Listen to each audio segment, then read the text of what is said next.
SEC Power Rankings, Sauce Boys style. Top 14, number one, only 14, I guess. Number one, clear number one, Georgia. The Bulldogs have outscored their opponents 130-10.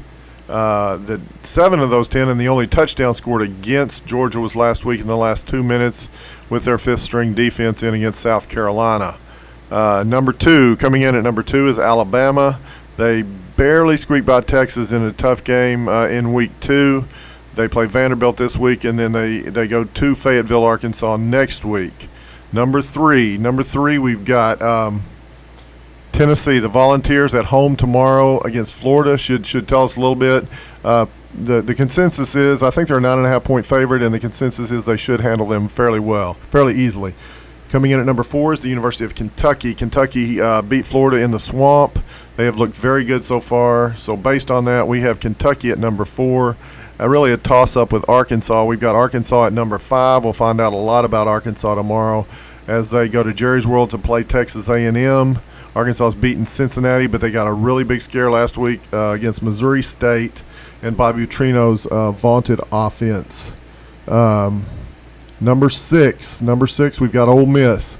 They handled Georgia Tech very easily last week and have been really impressive so far. They really haven't faced a tough test yet, though. Texas A&M coming in at number 7. A&M bounced back after a tough loss to Appalachian State and handled Miami of Florida last week, and they face Arkansas this week. So that'll be a super interesting game. Now, this is a controversial placement.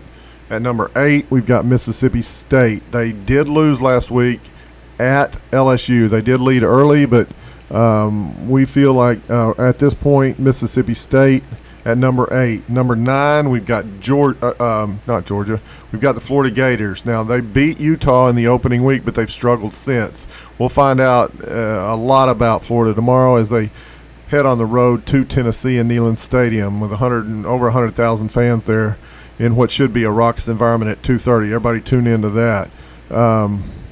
Number 10, we've got the LSU Tigers, who have definitely looked a lot better from the opening week. They've come back, they bounced back, and they're looking really good at this point. So we've got them at number 10.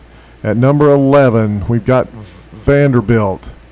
Vanderbilt's 3-1, people. Vanderbilt's 3-1, and they pulled off what can be considered a very slight upset last week against Northern Illinois.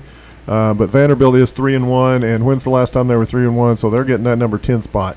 Number 11, we've got Auburn. We've got Auburn at number 11.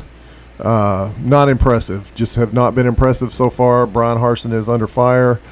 So we'll see how that goes. They got a big game tomorrow at Mizzou. I believe it's at Missouri, who's 14th ranked in our poll. So this is really a battle of the basement.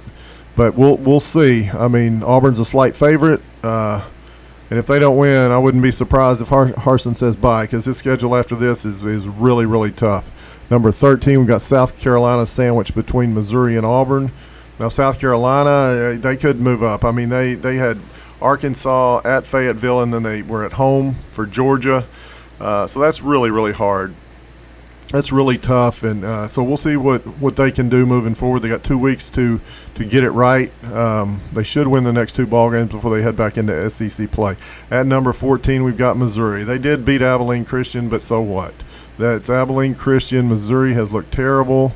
So we'll see how that Auburn-Missouri game goes tomorrow. That's the 11 o'clock kickoff, so should be interesting. Great way to start the morning. And you've got Tennessee and Florida going at 2:30, and then Arkansas and Texas A&M in the nightcap. A great day of football. Y'all enjoy. Sauce Boys out.